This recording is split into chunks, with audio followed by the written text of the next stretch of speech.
noite, meus irmãos. Como o Tito falou, nós vamos dar prosseguimento ao estudo do Evangelho, porque a casa espírita vive dele. Consequentemente, nós espíritas, nós frequentadores da casa espírita, vivemos também deste Evangelho, porque ele traça esse caminho que nós estamos a percorrer para sermos felizes um dia, plenamente. E o capítulo 8 fala hoje sobre uma das bem-aventuranças. Essas bem-aventuranças, ela tem uma espécie de uma sequência, uma gradação. Bem-aventurados os pobres de espíritos, os mansos, os que choram, os que têm fome, sede de justiça, os misericordiosos e os limpos de coração. Hoje nós vamos conversar sobre os limpos de coração. O que é o coração limpo? Vamos ler um texto para ficar mais claro. Bem-aventurado aqueles que têm puro o coração, porque verão a Deus. Mateus, capítulo 5, versículo 8. Apresentaram-lhe então criancinhas, a fim de que ele as tocasse. As mães chegavam com seus filhos, quando Cristo estava conversando com eles aquelas parábolas, e elas queriam que as crianças tocassem na sua veste. Eles estariam protegidas. E os discípulos, os apóstolos, evitavam que ela não perturbasse o mestre. Então, e como seus discípulos afastassem com palavras rudes aqueles que as apresentavam, Jesus, vendo isto, zangou-se e lhes disse: deixai vir a mim as criancinhas e não os as impeçais, porque o reino dos céus é para aqueles que se lhes assemelham. Gravem bem isso, aqueles para que se lhes assemelham. Voltando um pouco, o coração puro.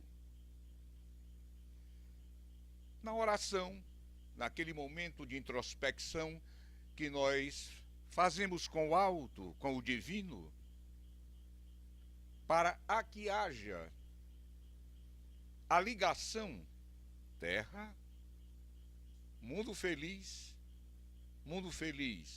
o espiritual, e terra, tem que haver uma igualdade de situação. Vai e volta.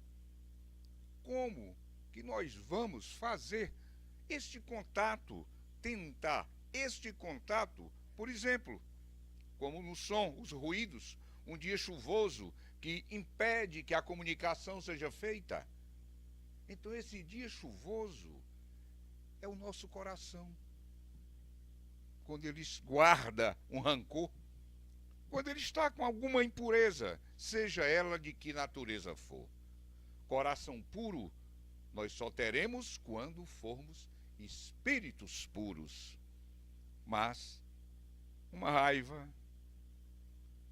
um ódio, ou um sentimento de vingança, um sentimento de inveja, isso impede que essa comunicação seja feita de uma maneira correta e de uma maneira rápida, que tenha o seu objetivo seja alcançado.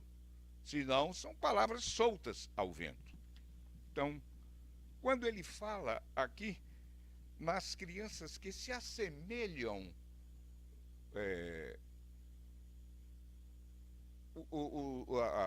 os coração puros que se assemelham às crianças.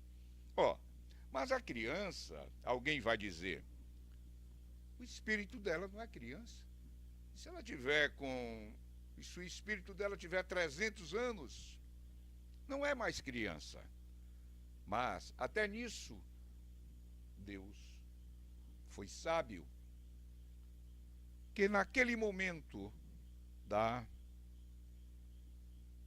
reencarnação, o espírito se esquece da sua vida passada. 4 anos, até 4 anos é a idade de a gente educar os filhos. Eles começam a crescer, começam a passar para a fase de adolescência e adulto e vai fazendo a sua própria história. A gente tem que moldar, é nessa fase de criança. É a fase que Cristo falou nela, que aonde a mãe dá o maior cuidado ao filho para melhorar no seu crescimento. Então, quando ele fala nas criancinhas, é no espírito infantil, porque está dormindo. Depois, ele vai melhorando a sua intuição. E de acordo com o crescimento dos órgãos, do corpo, do soma, da matéria daquela pessoa, vai melhorando também o seu lado espiritual. Agora, por que as criancinhas? Porque naquele momento o espírito ainda é como ingênuo e fácil de se modelar. E Cristo queria era isso. Queria aqueles que tinham como um amor materno para ele. E ele estava, naquele momento também, jogando o amor paterno, maternal, que ele tinha para aquelas crianças. Então ele procurava sempre tê-las e impedia que o pessoal, que os seus discípulos, que os seus apóstolos fossem rudes com essas crianças. Então, o sentido principal é este que ele fala. Falando nisso, o coração puro que eu falei, uma raiva mais forte, um pensamento, um desejo de mal para outra pessoa, isto tem uma validade muito grande, mesmo que o ato não seja concretizado. Mas só o pensamento já é o pecado, já é ruim, já é uma nódoa para o nosso espírito. Ele tem que estar puro o mais possível para que nós nos comuniquemos com a espiritualidade. Então ele diz: pecado por pensamento, adultério. Aqui o adultério foi usado não só naquele sentido da traição matrimonial, da traição de um homem para uma mulher, de uma mulher para um homem, não só nisso, que também é um mal, mas o adultério aquele é usado tudo que se faça contra a moral. Tudo que o homem faça, parta dele, para que ele deixe de trilhar o caminho das leis morais, que é o que nos leva ao nosso destino final. Então, adultério é neste sentido geral, embora que o outro também seja aplicado, e é até mais grave, mas não era nesse sentido só que ele quis usar. A verdadeira pureza não está somente nos atos, mas também no pensamento. Aí é onde nós pecamos mais. Mas um dia, esse nosso pensamento, ele vai amainando, ele vai sendo depurado, e mesmo através dos pensamentos, nós só vamos ter pensamentos bons, que servirão de remédio para o nosso espírito. É difícil, mas nós estamos aqui. Por isso, nós não temos o coração puro. Todos nós que estamos aqui Temos que colocar isso na cabeça. Nós estamos em evolução e aqui nós estamos pagando alguma coisa e provando alguma coisa e aprendendo muita coisa. Então, um dia, não se preocupem, a gente vai ter o pensamento puro. Aqueles que, quando a gente fala isso, que bate na consciência, ih, rapaz, eu sou um pecador. Não, todos nós somos pecadores. E tem que haver isto que é para nós, através desses erros, seguimos a linha reta, seguimos o correto. Vemos as nossas deficiências, as nossas arestas e lapidar a nossa pedra bruta, que somos todos nós. Um costume dos judeus, na época de Cristo, era lavar as mãos quando comer. Uma das coisas era lavar as mãos. Fora os utensílios que eles usavam nas refeições, ele tinha uma refeição, era uma coisa, vamos dizer, cerimoniosa, era um ritual que eles faziam. Eles procuravam estas coisas externas, mas não procuravam a coisa interna, que era mudar a sua personalidade, mudar a sua moral, fazer a sua reforma íntima. Mas eles não. Eles saíam com dizeres do evangelho nas roupas, eles sentavam nas primeiras fileiras das sinagogas, levantavam e se elogiavam, se diziam homens bons. Quando davam esmola, tornava público a todo mundo que estava fazendo. Porém, as coisas mais importantes para o seu crescimento espiritual, eles não faziam. Então Cristo foi criticado por isto. E quando ele estava dando esse ensinamento, um cidadão chamou-o para almoçar na casa dele, e ele foi. O camarada chamou e observou no pensamento, e ele, vendo, sentindo o que aquele cidadão estava a pensar do seu hábito de não lavar a mão para se servir, foi logo citando Isaías, bem que o profeta tinha razão, que Isaías no Antigo Testamento já dissera que o pessoal olhava, falava para Deus com os lábios, com palavras soltas, não vinham do coração. Então, Cristo disse para eles que aquilo que entra na boca não leva a maldade. O que leva a maldade é o que sai da boca, porque são ditas pelo coração. A fonte daquilo que se fala vem do coração, vem do sentimento. E quando são palavras que magoam, é pior ainda. Bem, em Isaías 29, versículo 13, a gente vai encontrar essa passagem. Quer dizer, uma coisa lá do Antigo Testamento, ele já previa e acontecia deste jeito. Então a verdadeira pureza não são as mãos lavadas. A verdadeira pureza é lavar o nosso coração, é lavar o nosso pensamento, é medir as palavras que são ditas para não agredir o irmão.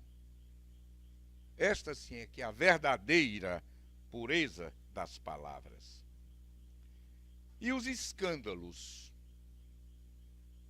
Os escândalos, Cristo disse: ai do mundo por causa dos escândalos, porque é necessário que venham os escândalos, mas ai do homem por quem o escândalo venha.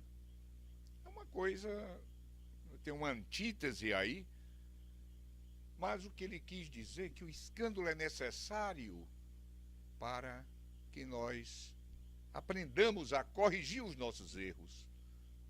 O escândalo é uma coisa que chama atenção para a sociedade. É uma coisa que tem um eco. Longe se sabe daquilo que aconteceu. Porém, mais uma vez aqui, como eu falei, era uma parábola, escândalo aqui é tudo que fuja do normal.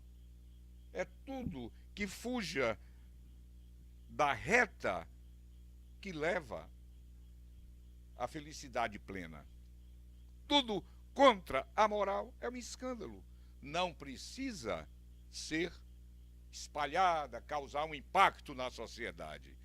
E aquele que traz o escândalo, mesmo sendo ele necessário, paga por ele, paga pelos seus atos.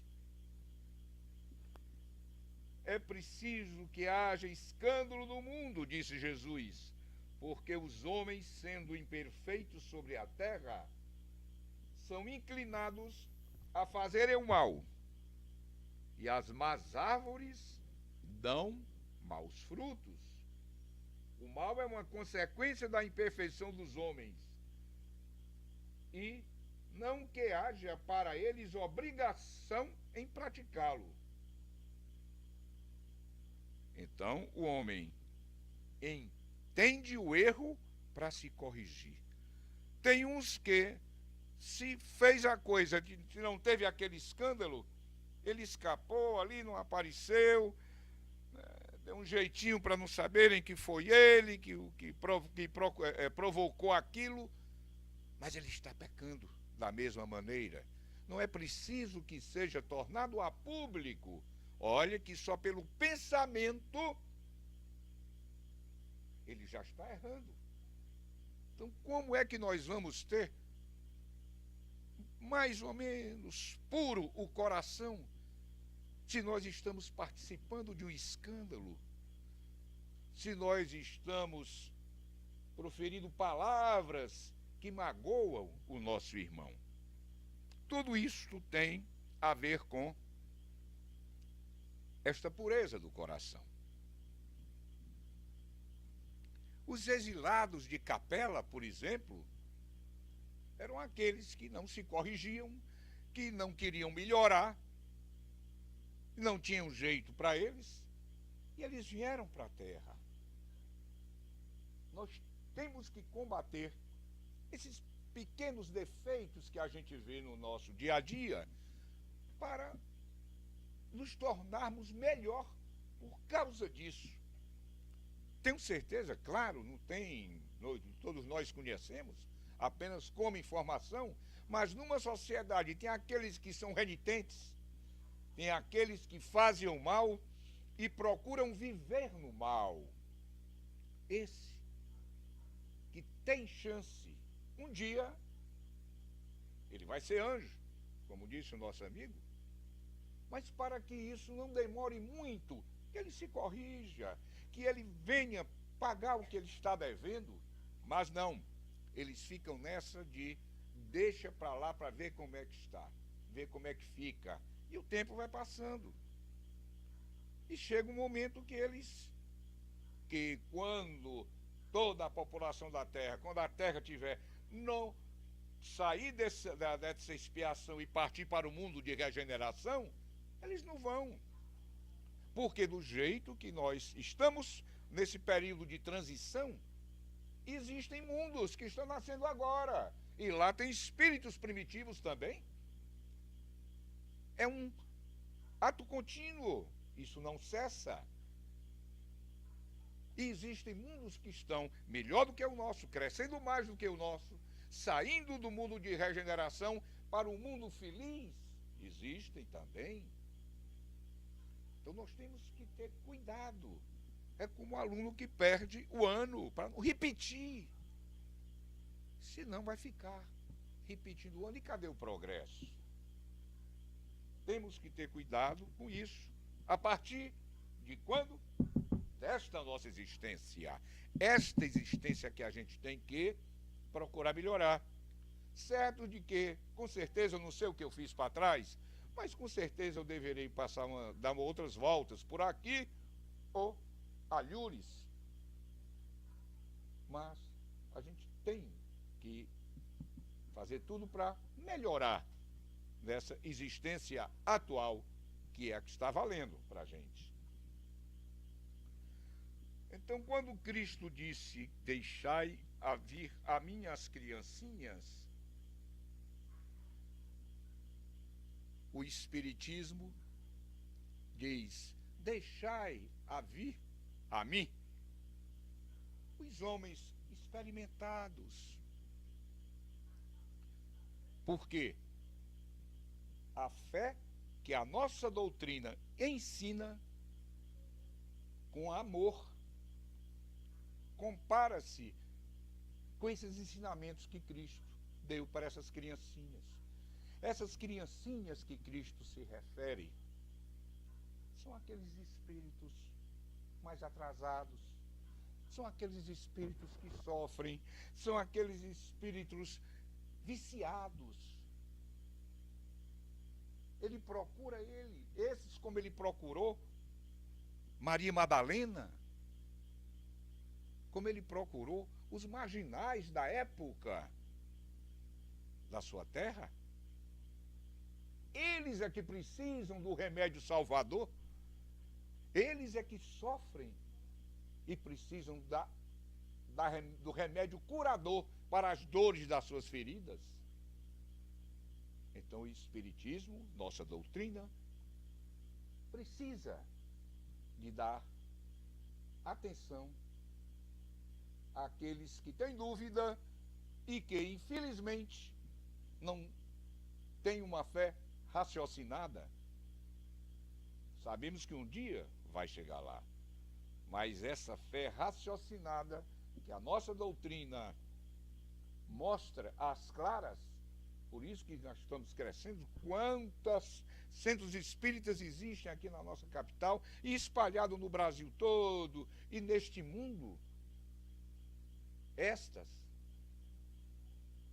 eram as criancinhas que estavam precisando de ouvir que fora da caridade não tem salvação.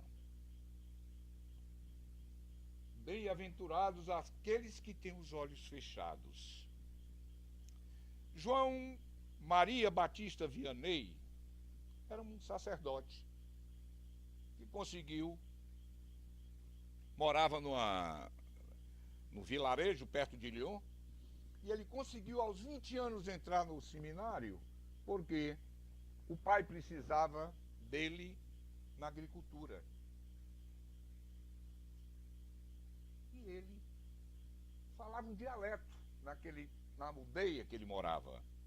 E isto causou muita dificuldade para ele estudar no seminário, porque o francês mesmo ele não sabia, e na época tudo era no latim, as missas eram em latim, e ele, na realidade, ele era embotado em termos de raciocínio com os seus colegas seminaristas. Mas ele tinha uma coisa que chamava a atenção. Ele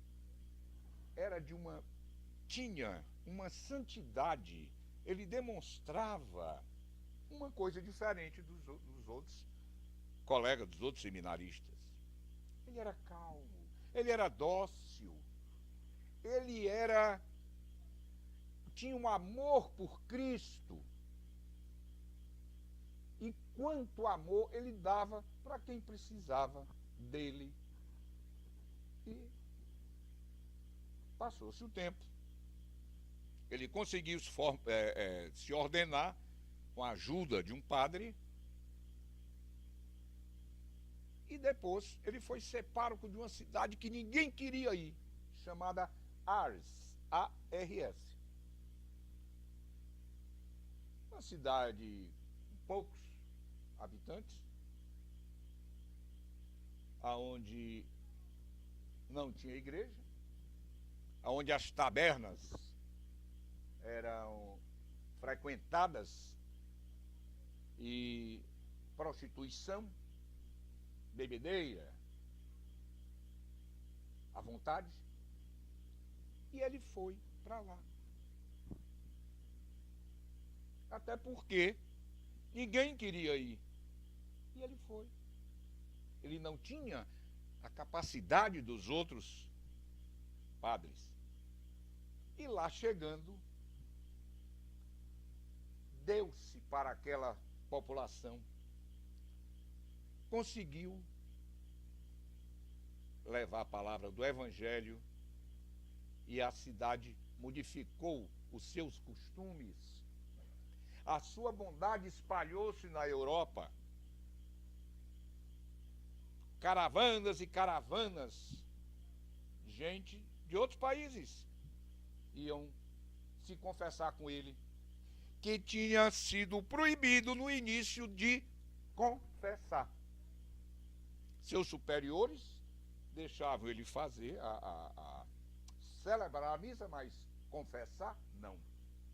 E ele foi o maior confessor, o mais procurado, devido àquela sua bondade que ele mostrava. O nome do João Maria Batista Vianney é o cura d'Ars. Cura, sacerdote, d'Ars, da cidade de Ars. E certa vez, século XIX, numa sessão mediúnica, ele apresentou-se. Uma criança, sim, nesse período, ele fazia milagres. Ele curou muita gente. E ele sempre dizia que quem curava não era ele, quem curava era Deus. E uma garota, um problema na vista, cega, procurou essa sessão mediúnica atrás para obter cura. Então, Cura d'Ars apresentou-se aos irmãos e dizendo para a menina que ele não curava, mas aqueles olhos, se passasse a ver as coisas da terra, ela podia perder a alegria, porque ela estava vendo com os olhos da alma. E ensinou-a a resignar-se, ensinou-a a orar, ensinou-a a agradecer a Deus por aquela doença que ela tinha. Agradecer. Quem sabe ela teria sido alguém que causou cegueira nos outros. A lei de Talião, presente, lei de causa e efeito. E, no final, ele pede a ela que, se for para ela enxergar, ela iria enxergar, mas que não dependia dele. E terminou dando uma bênção ao pessoal que estava na sessão, dizendo assim: antes que me afaste, vós todos que estáis aqui, recebei minha bênção. Vianney, Cura d'Ars, Paris, no ano de 1863. Mas eu separei um parágrafo não grande para dizer para vocês isto aqui, uma oração. Meu Pai, que vossa vontade seja feita e não a minha. Se vos apraz me experimentar pela dor e pelas tribulações, sede bendito, porque é para o meu bem. Eu sei que vossa mão pesa sobre mim. Se vos convém, Senhor, ter piedade de vossa criatura fraca, se dias ao seu coração as alegrias, se dais ao seu coração as alegrias permitidas, sendo bendito ainda, mas farei que o amor divino não dormite em sua alma, e que sem cessar eleve aos vossos pés a voz do seu reconhecimento. Então, meus irmãos, coração puro para ter essa sintonia com a espiritualidade é simplesmente isto. Uma coisa dificílima de se fazer.